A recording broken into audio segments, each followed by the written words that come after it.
Hey everyone, welcome to the Power Source Podcast. Listen, I'm really excited about this particular podcast because my wife of 28 years is joining me tonight. Amy, welcome to Power Source. Thank you. I'm so glad to be on with you. This is one that I've been looking forward to for a while for various reasons. Mainly because, number one, I know that you hate being in front of a camera, so I'm enjoying this Yes, I immensely. do. But I got you in front of the camera because tonight we're going to talk about something that is very near and dear to both of us, and that Yes. is the subject of adoption. Yes. When you and I first got married over 28 years ago, we talked a lot about family, even early on, and I think you and I had our own ideas of how that was all going to go down. But God had a different plan, didn't He? He did. He had a different plan, but I always wanted to adopt. Ever since I was a little girl, I learned a scripture in Psalms 113, and it says, He makes the barren woman keep house and be a joyful mother to children. And that became my life first. And so from an early age, I knew I wanted to adopt. In fact, if I liked a boy and he said, that wasn't for him, he was out of the picture. So when I met Jason, I knew it was in the picture because his sister is adopted. That's right. My sister's adopted. I went from being an only child for 14 years to having a sister nearly overnight. Uh, that changed my life radically, but I'd already been through the process. I already knew that that was something that was really special. And so when we got to talking about our family and what that was going to look like, I knew that we would adopt at some point. Yes. Uh, and so God took us on a journey. Originally, I think both of us thought we would have kids naturally first and then maybe adopt a little bit later. Uh, I don't think we ever imagined things would happen the way they happened, but so thrilled because we have the two best boys in the world. The Our two oldest best son, boys in the world. Yes. our oldest son Landon, and our youngest son Sawyer, and they really round us out pretty well, don't they? They do. They are the best kids. I tell them all the time if I was to choose, if all the kids in the world were lined up, I would choose the two of them every single time. And Absolutely. they are the best children. So when we first met and you saw me walking into the church that day, did you know that I was the one? I mean, I've heard you tell the story before, but I still don't necessarily believe that. Well, I did. I knew you were the one. I knew you. Like we had never met, but when you walked up to me, I knew you. I knew who you were. I knew your insides. And so when you walked away, I looked at my sister and I said, I'm going to marry that man one day. And she was like, What? Are you kidding? I said, Nope, I'm going to marry him. And so I did not tell you that until we Oh, were engaged. that's probably a good idea because there I, would have been a Jason-shaped hole in yes, the wall at yes, that point in my life. I think I would have yes, ran away only because yes. I was not in the frame of mind to be in a very committed relationship at that point. But hey, that's a whole story for another day. Yes, it Uh, is. Today it's really important that we kind of set the stage because we, as we began the journey of adoption, we were looking at a lot of different options initially. We were talking about foster, and we were talking about uh, agencies. Talk about that a little bit and just explain the journey. Well, we decided when we found out it was going to be difficult for us to have biological children. We went through a topic pregnancy, miscarriage. So when we did all those things, we decided, you know what? Let's pursue adoption. It was just we didn't want to go through in vitro and those types of things. So we decided just to go through the foster process, actually. And so we went to classes and we realized real quick that wasn't for us because we really wanted to be at the birth of our children. We wanted to, have them from day one. And so we knew with fostering, we may get a young child, but we wouldn't have been with them since birth. And that was really important to us. So we decided we would try to look for an agency. So we found an agency that we liked. Jason had actually known the lady that ran it for years. And so we called them, started pursuing that option. I could not fill out the paperwork, could not do it. We got all the paperwork and I could not fill it out. And so we knew that that was not for us. Yeah. I remember that because that was, actually Mercy Ministries with Nancy Yes. Alcorn. You Yes. know, Nancy had been a member of our church in Tennessee many, many years ago, and it was funny how God had even placed her in my life when I was younger, and she knew my parents, and I reached out to her, and it was great to connect with her again by phone and just talk after all these years, but yeah, you're right. I mean, it felt like every time we started going down a track in a certain direction, it Yes. it didn't feel right. Like It did not feel right. there was a pause. There was something inside that said, "No, I've got something else." And, I remember that moment when we were kind of questioning everything because you and I both wanted to be parents so bad, but it just Yes, didn't we feel did. like it was working out. And do you remember that day when we were sitting on the couch and I looked at you and I said, "Maybe it's just you and me and the Chihuahuas." You know, we Yes. had Bert and Ernie, our little Chihuahuas, and, uh, and I thought, "Well, maybe it's just us, and that's okay if that's what it is," you know? Yes. And, but again, God had a different plan. And then what else did we talk about doing at that point? Well, we said, "Let's just buy a boat." And we would have been the worst boat owners in the world. We would have So, been. we are We're so horrible at glad we didn't buy a boat. yeah, we are very glad. I mean, I think we would have enjoyed it maybe for a weekend or 2, and then Yes. it probably Yes. would have sat in the garage. Yes. Um, but I'm so glad that we didn't do a boat. You know, so then we get a phone call one day. Tell the story. Well, it was a Saturday, and our friend called, and she said, "Hey, I know of a baby that needs to be placed for adoption. Are y'all interested? I can't talk about it right now, but I'll call you later." And she said, "Just want to know if you're interested." And we said, "Yes, absolutely. Call us back." So she called back later that evening. It was after midnight. So it was April 5th. And she called and she said, "Hey, I know a birth mom. She needs to place her baby. She can. Would y'all like to meet with her?" We said 100%, absolutely. The next day, we met with the birth mom and our friend, and the rest is history. We that Go ahead. Well, I was just gonna say I remember that meeting because Mhm. if I remember correctly, we had a church leaders meeting that afternoon or that Yes, evening, we did. and normally we hang out and go to dinner and everything, but we are Yeah, like, "Hey, guys, we gotta go see you." And I yeah, know that everybody was like, "What? What's going on?" But yeah. we had to go have this meeting and, you know, how do you meet somebody that and talk about them giving you Their the most precious child. gift. Yeah, the most Yes, precious gift. I remember just driving there and you and I were like, how is this gonna go? What are we yeah. gonna do? What are we gonna say? What do we It say? Yeah. yeah. And, but I broke the ice. I think I did a pretty good job breaking the ice. You broke the ice. I was a little bit embarrassed by your ice breaking. You did break the ice. So, after an initial hellos and handshakes and hugs and all the things, we sat down at this table at a Starbucks, and, I looked at Amy and I looked at this birth mom and I was I was trying to come up with the right opener. And it just came out. It just came out. I said, "So, can I be your baby's daddy?" And she laughed and said, "Yes, you can." And that was it. Yeah.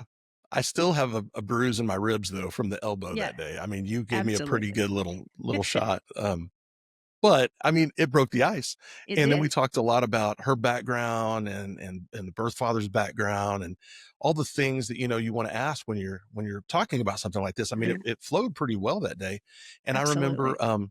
that, when I mentioned Star Wars and the fact that I was a big movie fan and a Star Wars fan, I remember she lit up because she was too, and Yes, I've always said Star Wars sealed the deal it did.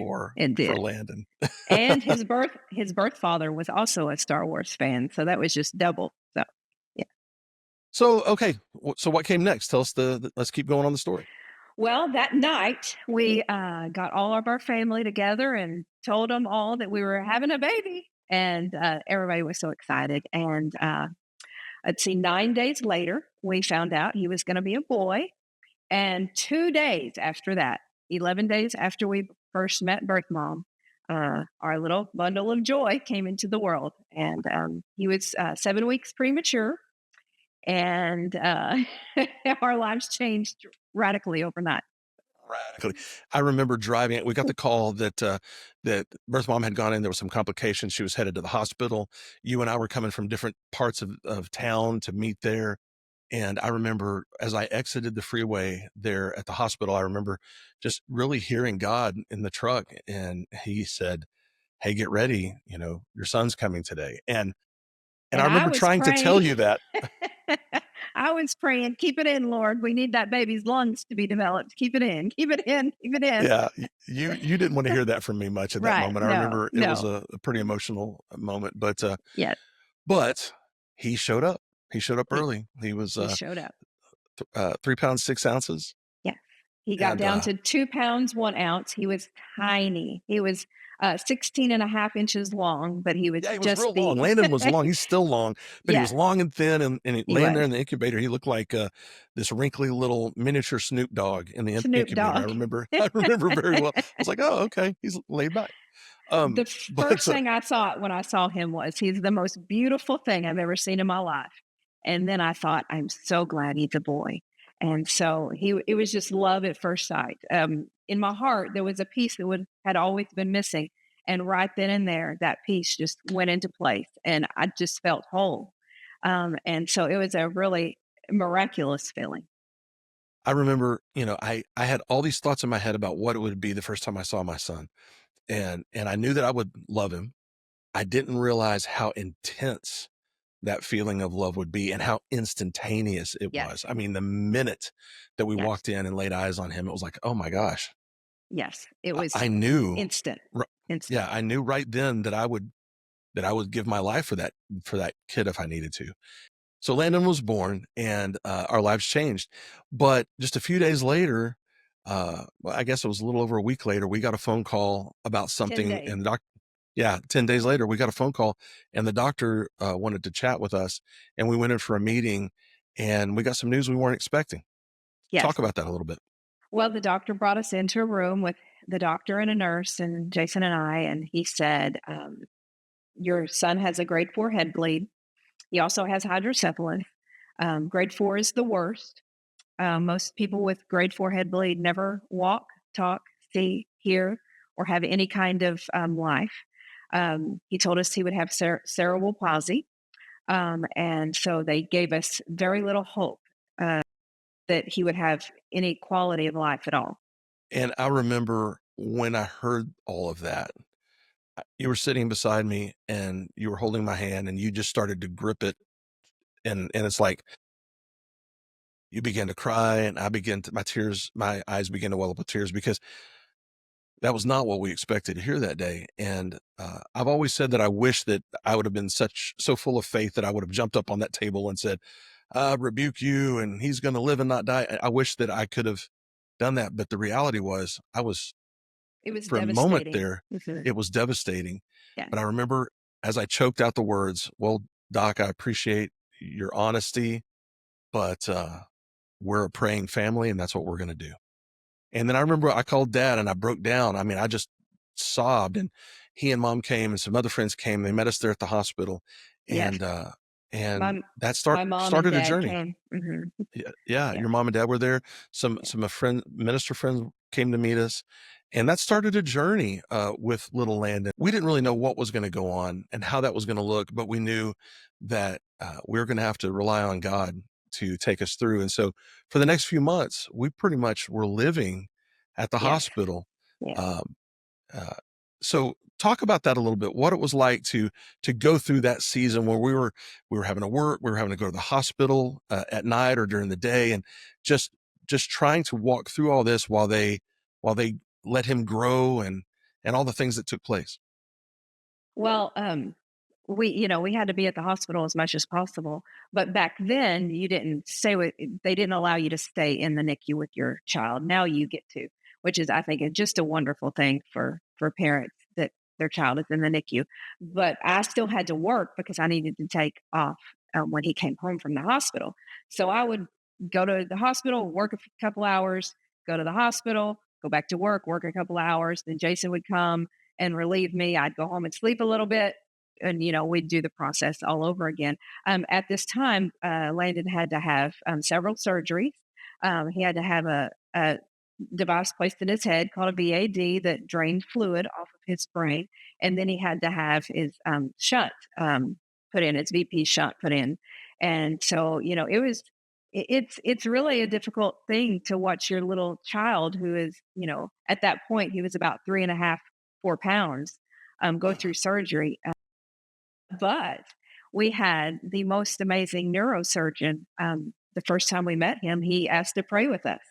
And Yeah, so that really relieved us to know that our son was going into someone's hands that believed in Jesus and believed in the power of prayer. So it was a little easier to give him over. It was still the most difficult thing that you do is to give your child over and have them be opened up, their brain be worked on by someone. But because he prayed with us, we were able to breathe and relax and know that he was in God's hands. He was in God's hands and not the surgeon's hands. He was in God's hands. that's right. I wanna go back real quick to when we were still in the first hospital before we moved over to Cook's. I remember he was laying there and God gave you a verse that you spoke over him. Share that Yes. verse and share what happened because that was I remember that pretty vividly.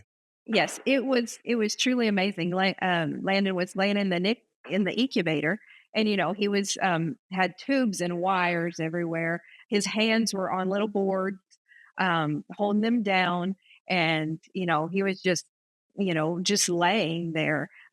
He was completely enclosed, and so I started reading the Bible to him, and I started reading Psalms 8 to him, and it says. Out of the mouths of infants and babes, I have ordained praise. And when I read that verse, I am not kidding. His little hand with that little board on it raised up, and it was just completely a miracle because they told us that he would never walk, he would never talk, and he couldn't see or hear. Well, we knew that wasn't the case because when we spoke to him, we knew he heard, and so it was just a miracle. It was a miracle. It's looking back on it, it seems so foreign because now he's taller than me. He's 16 years old. He plays the drums. He doesn't ever sit down. Yes, He runs everywhere he goes. He's yes, always on the move. He programs computers. yes, He's a musician. He's incredibly smart. He's funny. He laughs. He talks. yes. All of the things the doctor said that he would never Women, do, all the he things. does. He does. He does them, and he does them with abundance. He does them better than most. So, He does, and but I love to go back and remember the that season and what we were going through because while we were dealing with all this, we were also going through the process of adoption. I remember the day after he was born, the first day they allowed us in the NICU, everything was great. The second day when we got there, they greeted us and said, the hospital, I guess, legal team had gotten involved, and they were like, technically, y'all don't have legal right to be in here and, I remember that day, you stayed in there all day, you never left because they told you if you left, you wouldn't get back in, right? yes, they said if you go out to use the bathroom, you can't go back in. So I did not go to the bathroom all day. I stayed right by his side. I didn't eat. I didn't anything. I just stayed right there. And they kept coming up to me every 5 minutes saying, "Do you have the papers yet? Do you have the papers yet? Do you have the papers?" And Jason was at the courthouse trying to get the papers. So, And it happened to be on a day that all of the judges were off at a conference, so we had to find a junior judge, it was like a whole thing, because if we didn't get those papers on that day, which was a Friday, then we would have been kicked out of the NICU for the yes, entire weekend, yes, and our son would have been sitting there without alone, us, alone. alone, Yes. and that just wasn't gonna work out, There so was no way I was going to let that happen. He was my son, and I was staying. for sure. So, thank God that he worked all the details out, and I remember when I called you, I said, "I've got him I'm on the way," and, I mean, we walked in, handed them to the people, and Yes, then it was good. We were and all then it good was from there good. on out. Yes, But we were in the hospital with Landon for months, and, but finally he got home, and he started to grow. I remember the day that we, stood in front of the judge and everything became, Facebook official, as you would say. It was that moment where he signs off on everything, and I just remember how surreal it was to stand there knowing that this little bundle of joy in our hands was ours forever, was never gonna go anywhere.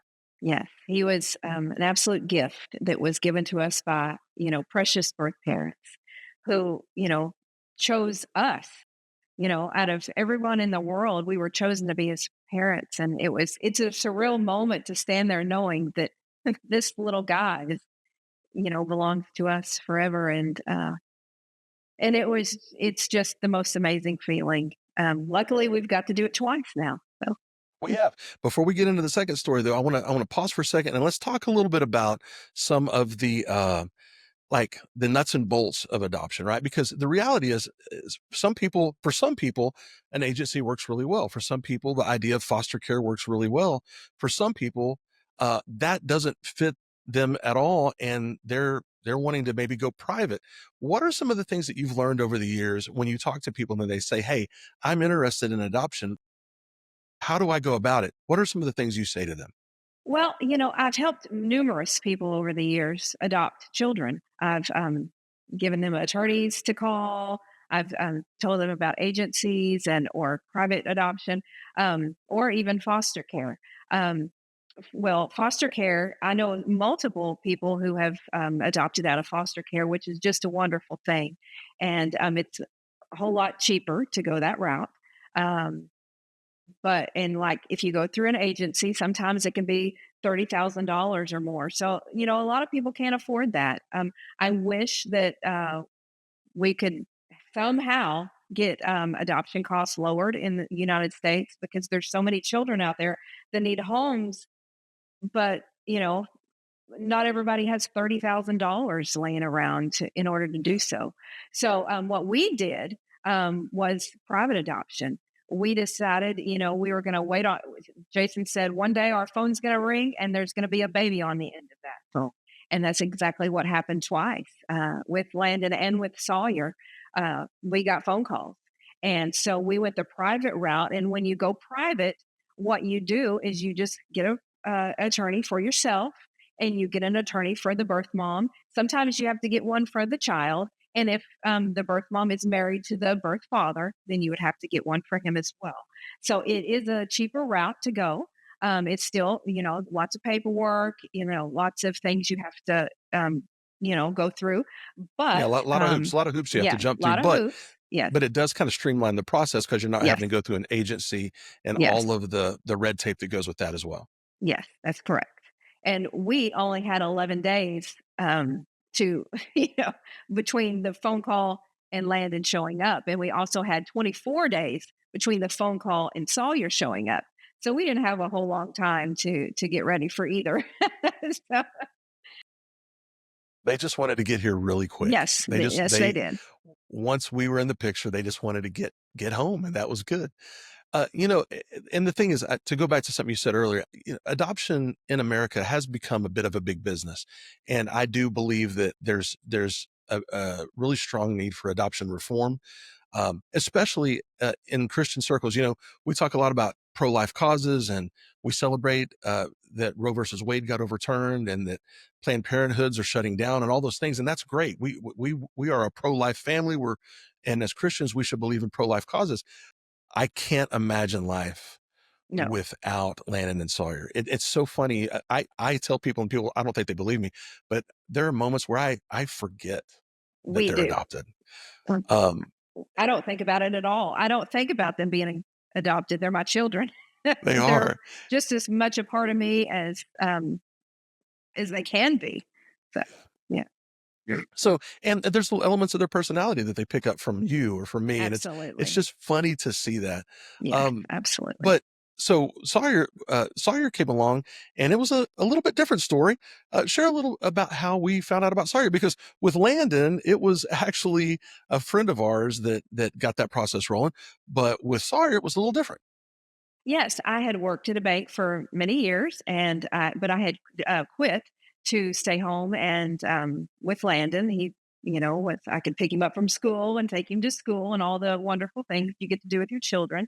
And so one day I got a text from a friend I worked with at the bank, and she said, "Are you still interested in adopting? I know a lady that needs to place her baby." And I said, "Sure, yes, absolutely." So I got in touch with the family that day. We talked to them. They said, "He's yours." Literally, it was that easy. I And know. they asked me if we were Christians. I said yes. They asked me if I believed in child abuse. And no, I forgot about that. yeah, Who would ever say yes to that? That is I the know, weirdest I question. know, I know. So I said, yes, we're interested. And they said, great, he's yours. And that was it. And 24 days later, our little Sawyer came into the world. So And it was, what was funny about Sawyer, the whole story there was, with Landon, obviously, we spent months in the hospital. yeah, With Sawyer, he was born one day, and we took him home the very next day. And I remember yes. going, "Really? Y'all are letting him leave with us?" Yeah, I know. Like, I I uh, didn't remember it had been 6.5 years. So I was like, I don't remember how to take care of a baby. I So remember it was pouring rain when yes, we it when we was. took him out of the house. I mean, pouring rain, and Was. we're driving home, and I'm looking at you, and you're looking at me like, We have a "How do we kid. do?" But it's so wild. I mean, it's Yes, just such an amazing thing, you know? yes. And My and, my um sister and I stayed up all night that night just looking at him. So because we were like, okay, we don't remember what to do with the baby. So we just stared at him all night long. It was funny. it was an amazing time. And with Sawyer, it was a little bit of a surprise too because, when they wheeled him in, we found out that he was biracial, Yes. and, that was something that had not been shared with us initially, but we loved it. Like, I remember you and I both going, "Okay, this is A- great," you know? Absolutely. In fact, I had told the birth family, they had said, they had told us the nationalities of each, the birth mom and the birth father. And I said, well, we don't care. That's Right. not something we care about. What whoever he is, we're fine with. And so when he was born and we saw him, I said, well, they Yeah. didn't tell us the Uh, truth. they did So not. They kept the truth from us.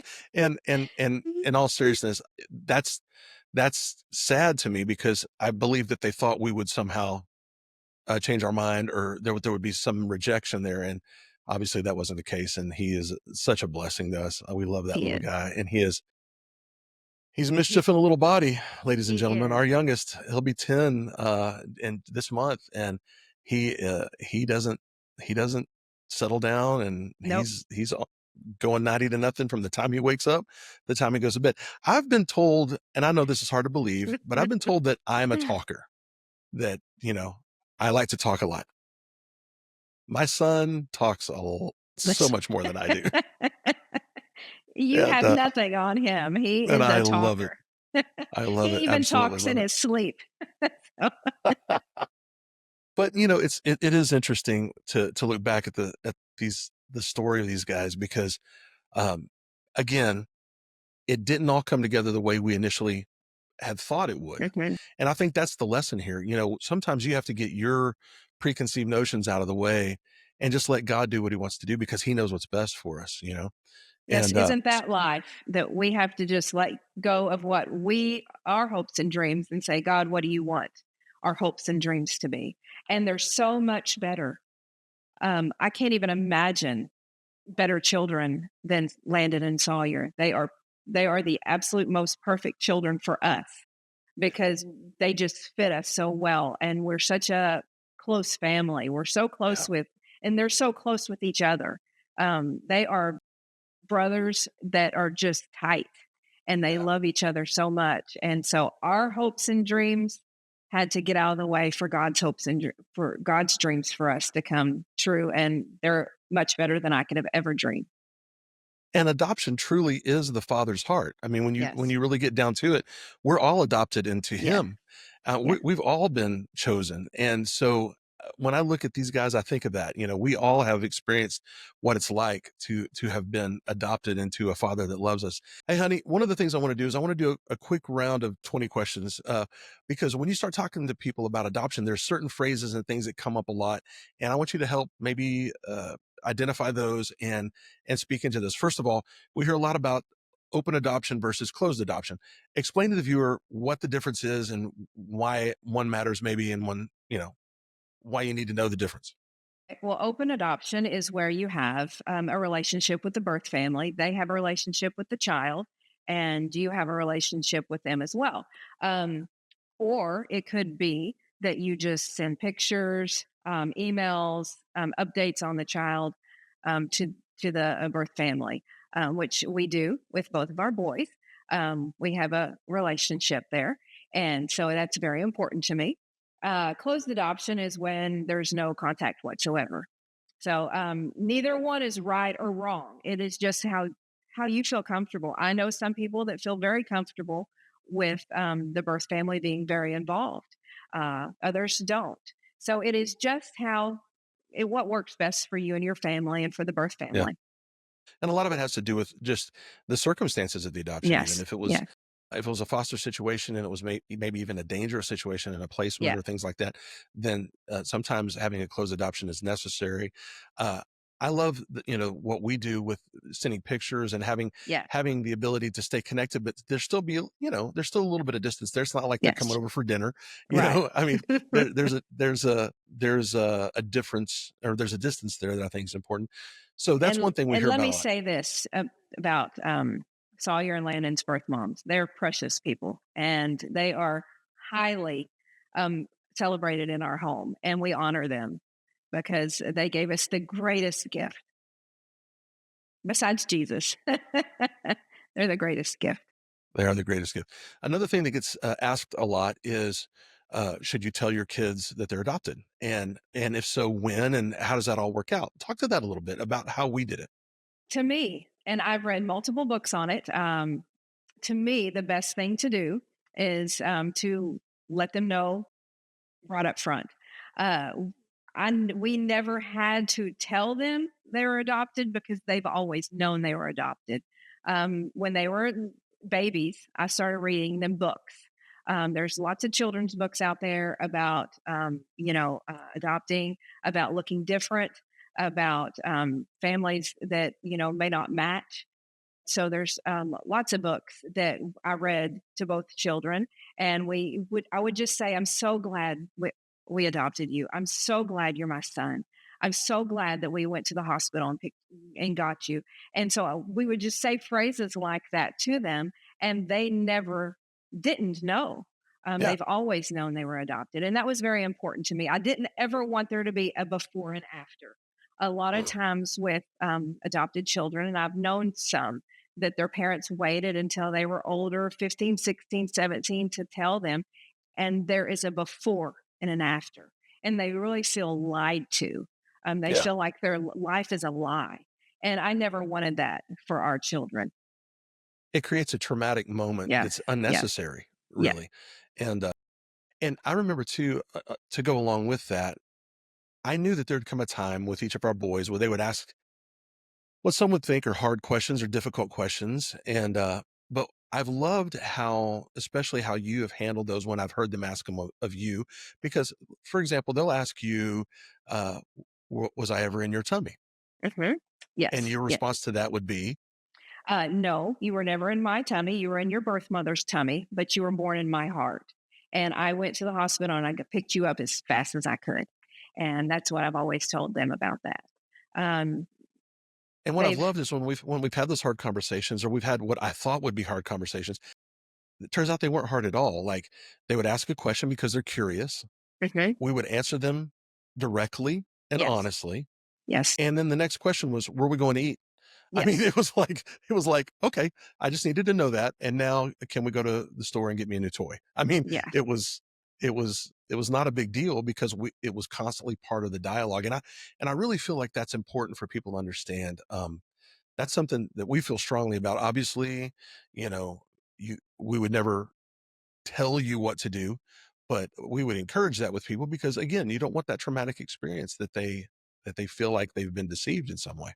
Yes, both Um, of our boys, they know that they can come to us at any time with any question they have, whether it's hair color, whether it's height, whether it's what kind of things do they like to do. If I know the information, I'm going to tell them because, yeah, that's part of their identity. And yeah. so I believe very strongly that keeping their identity from them is what it's hard because we all want to know, where we come from. And so if they have a question and we can answer it, we do. Um, and I enjoy talking about it to them. So, Yeah. And there's a lot that, we talked about it earlier. There's a lot when it comes to nurturing. There's a lot mhm, that they pick up from being in the environment. But there is also that there's a nurture, but there's also nature. I'll never forget when Landon was little. We were at a Home Depot one year, and he was drawn to this Christmas ornament, and it was a guitar Christmas ornament of Johnny Cash. And every time you hit the button, it played Ring of Fire. You remember that? Yes, we had to hear it 1 billion times. We heard Ring of Fire Yeah, more times than we can count. And for whatever reason, little Landon loved Johnny Cash, which, hey, absolutely. that's fine. Who doesn't love the Man in Black? But it was not something that we listened to in our house. It wasn't something that we had on our in our collection of music. It just was something that was he was drawn to. And come to find out later, his birth grandfather Yes, was a was a fan. Huge huge fan. Johnny Cash fan. Yes, Things like that, as we've over the years that we found, it's been really interesting to see how things are just kind of baked into the DNA, yes. and how they come out and they're revealed. And I think that's just again It part of the wonder of God. it is, and it's so fun. It's so fun to find out things. We found out something about, one of Landon's birth parents, recently on his birthday, and it was just the neatest thing to know that Yeah, he was like them in some ways, so, yeah, it was cool. yeah. Final thought on this. A lot of times people will approach you, people that aren't adoptive parents or that they're uh, and they will say things, and they mean well, but they will say things that just kind of they kind of Rub you get the you. wrong way. They do. So give an example for those that may be watching that have never adopted. Some things that you probably shouldn't say to adoptive parents. Yeah. Well, the biggest one for me is to not come up to me and say, "One day I hope you have a child of your own." That is the worst. I had a lady come up to me and say that when Landon was a baby. And I said to her, "I have a child of my own, and his name is Landon." And so that really got me.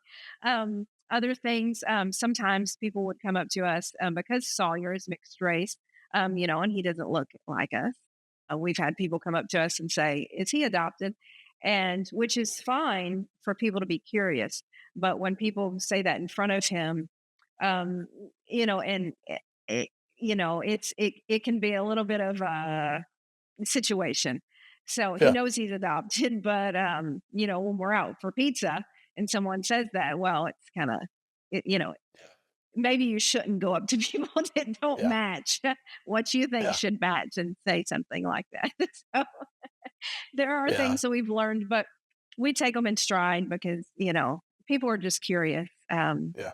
We haven't ever had anyone be terribly rude. So we're okay with the questions, just not the rude.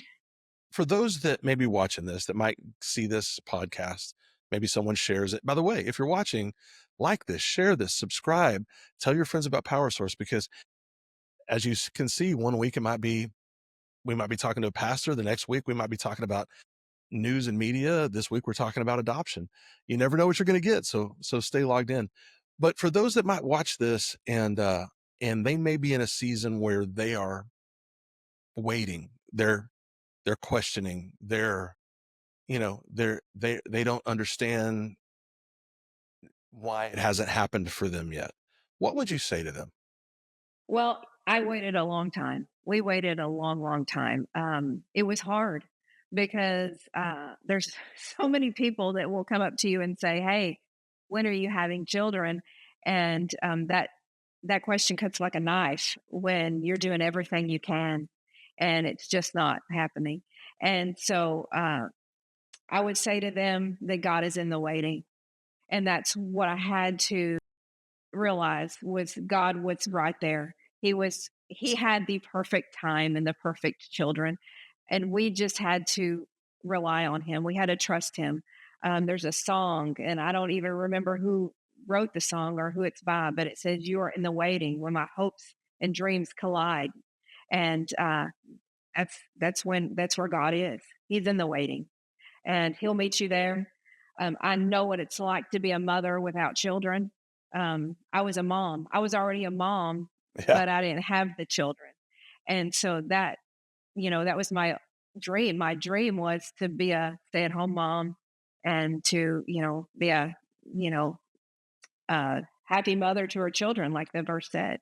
And but I didn't have any, and so it was very, very difficult to wait. But you just have to rely on God. Know that if He placed that dream in your heart, He is going to bring it to fruition. I don't know how many people I've told this and how many people I've watched that have struggled, that have wanted children so desperately. And I've just said, God's in the waiting. He's there. All you have to do is trust Him. And if He's placed the dream in your heart, He will bring it to fruition. And each and every one of those ladies now have one, two, three kids. And so God's there. You just have to wait on Him. And sometimes it's the most difficult thing in the world to wait, but He's in the waiting. He is. He is. Ladies and gentlemen, that's my wife. That's why I love her right there. She is amazing. And, we had to move heaven and earth to get her here in front of the camera today. And, but we're so excited Yes. because this is, I mean, I told her, Amy, you and I can talk about our kids all day long, right? Yes. There it's my favorite subject to talk about my kids. Just not I on have a camera. I have a feeling that you're actually going to be a recurring guest because people are going to demand it. I just have that feeling. I don't know.